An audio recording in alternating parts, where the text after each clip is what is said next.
It gave me a chance to get inspired again and be in a community filled with film lovers, and I haven't, other than school, I haven't had that, so it was nice. It was a good change, and it gave me hope. I like just meeting and getting to know the people I went with better. First of all, that was nice, and then everybody from every film that was there I talked to and tried to get to know a little bit about them. As a film major, I would like to tell donor that this changes filmmakers, this changes the lives of so many students here at UNLV.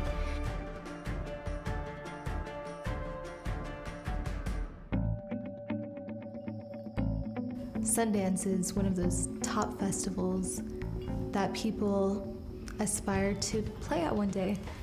And I think it helps students see themselves in that position on the stage rather than watching from the audience. I felt very, very lucky to be able to go and have this opportunity. It was something that I had heard from people who had gone previously, so it seemed something very interesting, like a new experience that I wanted to try, and I was so glad I went. It's one of my most fond memories here at UNLV.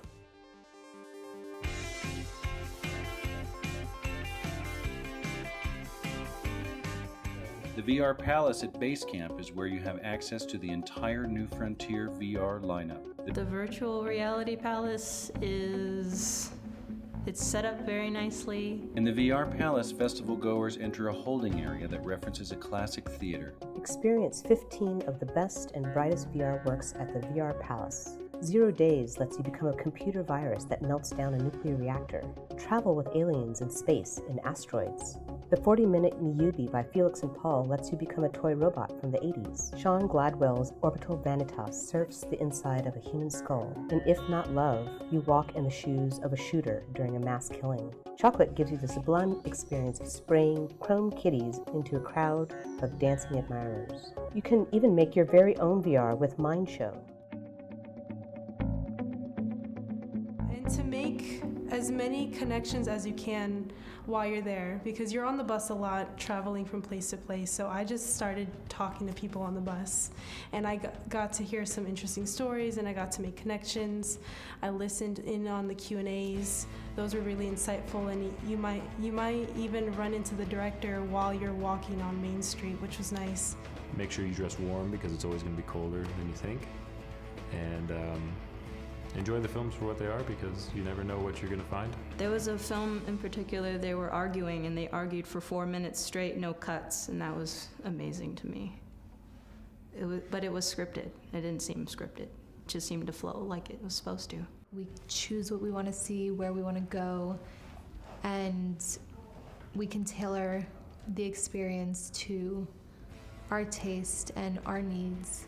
And just to take it all in, and to see as many movies as you can, and talk to as many people as you can.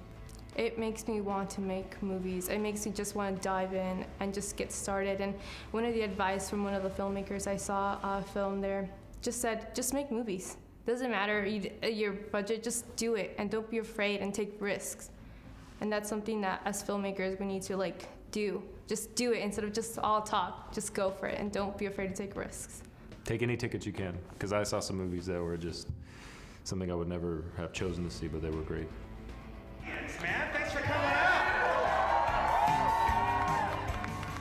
Yeah, it was definitely worth it. I'm glad that there are people like Johnny Brenden that support students like us and give us these opportunities, even in just helping just specifically like film students to do this experience. It's great because I mean technically we are the future, so I'm glad that somebody like him donates to the future. So Thank you, Johnny.